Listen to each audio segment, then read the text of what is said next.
Hello, welcome to Miss Rose's Story Time. I hope you've had a fabulous Memorial Day weekend and you're enjoying your first week of summer vacation if you're here in the Georgia area. I'm in The Outsider still. I'm going to do the second part of chapter 7 because it ran out of time last time. I bought some more space, so it shouldn't be doing that any longer. I know y'all have already finished your book that's part of Mrs Karen Moxley's class and you're on summer vacation, but I would like to finish it. And then I want to also continue to finish the bronze bow that's also dedicated to Solomon Fruit. And then my next book I'm going to start will be dedicated to Silas. And I believe that one's A Sign of the Beaver.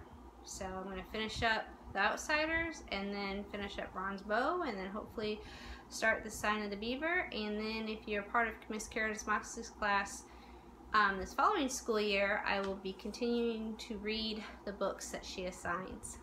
So if you have any books you're interested in me reading, or if you're another teacher and you'd like me to read for your class, please let me know. Alright, so here we go. So I left off on page 112 of The Outsiders. And I'm going to start back a little bit in the middle section. It says, "Yeah, but you got back and I really ought to stay." "I'll babysit him," Two-Bit said, ducking as I took a swing at him. "I haven't gotten anything better to do." "Why don't you get a job?" Steve said. "Ever considered working for a living?" "Work?" Two-Bit was aghast. "And ruin my rep? I wouldn't be babysitting the kid here if I knew of some good day nursery open on Saturdays." I pulled his chair over backward and jumped on him, but he had me down in a second. I was kind of short on wind. I've got to cut out smoking, or I won't make track next year. "Holler, Uncle." "Nope," I said, struggling, but I didn't have my usual strength. Dari was pulling on his jacket. You two do up the dishes. You can go to the movies if you want to before you go see Dally and Johnny." He paused for a second, watching Two-Bit squish the heck out of me. "Two-Bit, lay off. He ain't looking so good.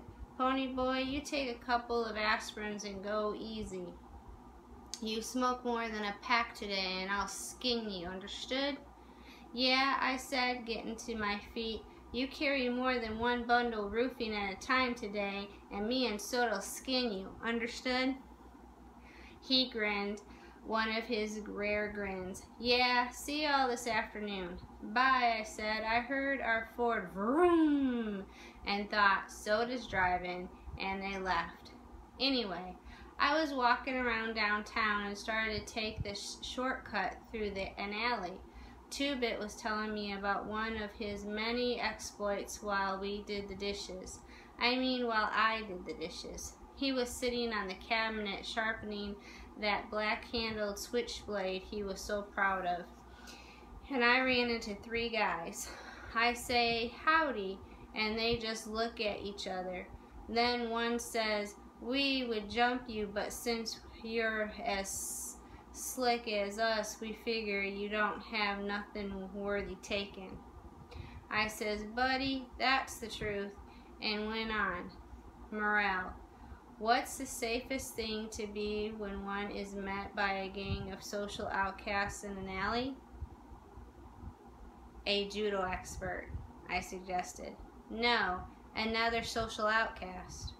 Two-Bit yelped and nearly fell off the cabinet from laughing so hard. I had to grin too. He saw things straight and made them into something funny. "We're gonna clean up the house," I said. "The reporters or police or somebody might come by, and anyway, it's time for those guys from the state to come by and check on us, up on us." "This house ain't messy. You ought to see my house." "I have, and if you had the sense of a billy goat, you'd try to help around your place instead of bumming around." "Shoot, kid, if I ever did that, my mom would die of shock."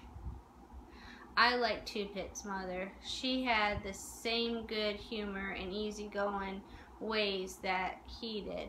She wasn't lazy like him, but she let him get away with murder.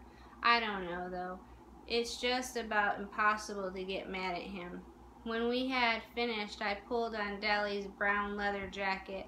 The back was burned black, and we started for 10th Street. I would drive us, Two-Bit said as he walked up the street trying to thumb a ride, but the brakes are out of my car. Almost killed me and Kathy the other night. He flipped the collar of his black leather jacket up to serve as a windbreak while he lit a cigarette. You ought to see Kathy's brother. Now there's a hood. He's so greasy he glides when he walks. He goes to the barber for an oil change, not a haircut. I would have laughed, but I had a terrific headache. We stopped at the Tasty Freeze to buy Cokes and rest up, and the blue Mustang that had been trailing us for 8 blocks pulled in. I almost decided to run, but Two-Bit must have guessed this, for he shook his head ever so slightly and tossed me a cigarette. As I lit up, the Socs who had jumped Johnny and me at the park hopped out of the Mustang. I recognized Randy Anderson, Marcia's boyfriend, and the tall guy that had almost drowned me. I hated him. It was their fault Bob was dead. Their fault Johnny was dying. Their fault Soda and I might get put in a boys' home. I hated them as bitterly and as contemptuously as Dally Winston hated. Two-Bit put an elbow on my shoulder and leaned against me, dragging on his cigarette. You know the rules. No jazz before the rumble, he said to the Socs. We know, Randy said. He looked at me. Come here, I want to talk to you. I glanced at Two-Pit. He shrugged. I followed Randy over to his car, out of earshot of the rest. We sat there in his car for a second, silent. Golly, that was the toughest car I've ever been in. I read about you in the paper, Randy said finally. How come? I don't know, maybe I felt like playing hero. I wouldn't have. I would have let those kids burn to death. You might not have. You might have done the same thing. Randy pulled out a cigarette and pressed it in the car lighter. I don't know. I don't know anything anymore. I would never have believed a greaser could pull something like that. Greaser didn't have anything to do with it. My buddy over there wouldn't have done it. Maybe you would have done the same thing. Maybe a friend of yours wouldn't have. It's the individual. I'm not going to show at the Rumble tonight, Randy said slowly. I took a good look at him. He was 17 or so, but he was already old, like Dallas was old. Cherry had said her friends were too cool to feel anything, and yet she could remember watching sunsets. Randy was supposed to be too cool to feel anything, and yet there was pain in his eyes. I'm sick of all this, sick and tired. Bob was a good guy. He was the best buddy a guy ever had. I mean, he was a good fighter and tough and everything, but he was a real person too. You dig? I nodded. He's dead. His mother has had a nervous breakdown. They spoiled him rotten. I mean, most parents would be proud of a kid like that, good looking and smart and everything, but they gave in to him all the time. He kept trying to make someone say no, and they never did. They never did. That was what he wanted, for somebody to tell him no, to have somebody lay down the law, set the limits, and give him something solid to stand on. That's what we all want, really, one time. Randy tried to grin, but I could tell he was close to tears. One time he came home drunker than anything. He thought sure they were going to raise the roof. You know what they did? They thought he was something they'd done. They thought it was something they'd done. They thought it was their fault, that they'd failed him and driven him to it or something. They took all the blame and didn't do anything to him. If his old man had just belted him just once, he might still be alive. I don't know why I'm telling you this. I couldn't tell anyone else. My friends, they think I was off the rocker, turning soft. Maybe I am. I just know that I'm sick of this whole mess. That kid, your buddy, the one that got burned, he might die? Yeah, I said, trying not to think about Johnny. And tonight, people get hurt in rumbles, maybe killed. I'm sick of it because it doesn't do any good. You can't win. You know that, don't you? And when I remained silent, he went on. You can't win. Even if you whip us, you'll still be where you were before, at the bottom, and we'll still be the lucky ones with all the breaks. So it doesn't do any good. The fighting and the killing, it doesn't prove a thing. We'll forget it if you win, or if you don't.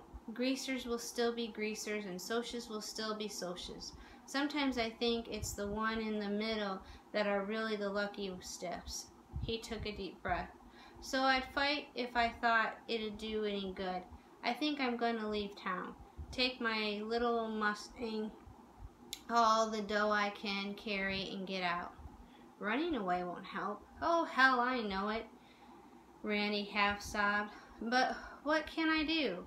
I'm marked chicken if I punk out at the rumble, and I'd hate myself if I didn't, and I don't know what to do.